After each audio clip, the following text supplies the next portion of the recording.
জয় শ্রীরাম, জয় শ্রীরাম, জয় শ্রীরাম, জয় বাংলা। হিন্দুর বাচ্চা পাকিস্তানি রোহিঙ্গা।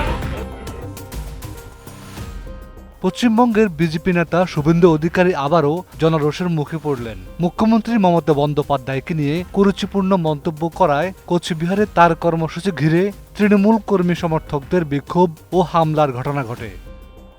সূত্রে জানা যায়, মঙ্গলবার নিউ কোচবিহার স্টেশন চত্বরে কালো পতাকা হাতে বিক্ষোভে অংশ নেন তৃণমূল সমর্থকরা। শুভেন্দুর কনভয়ের উপর বাঁশ, লাঠি ও ইট ছোড়ার অভিযোগ ওঠে। কয়েকটি গাড়িও ভাঙচুর হয়। কেন্দ্রীয় বাহিনী ও পুলিশ পরিস্থিতি নিয়ন্ত্রণে আনে। বিজেপি বিধায়ক শঙ্কর ঘোষ অভিযোগ করেন, তৃণমূল পরিকল্পিতভাবে শুভেন্দুর কর্মসূচিতে বাধা দিয়েছে।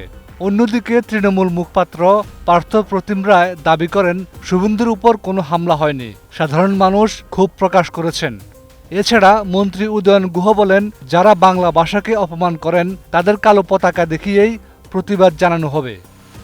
শুভেন্দু অধিকারীর বিরুদ্ধে বিতর্ক নতুন কিছু নয়।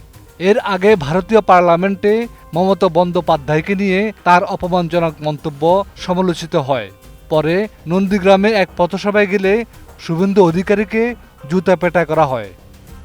শুভেন্দু অধিকারী প্রধান উপদেষ্টা ডক্টর ইউনূসকে নিয়েও কটূক্তি করেন এবং বাংলাদেশ ইস্যুতে উস্কানিমূলক বক্তব্য দেন।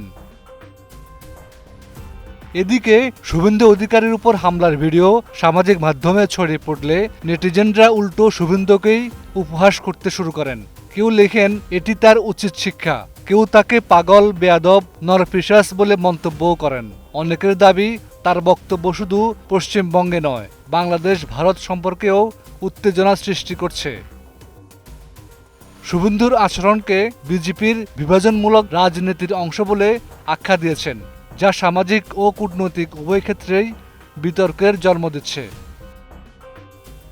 হাফিজুল্লাহ, একুশে টেলিভিশন।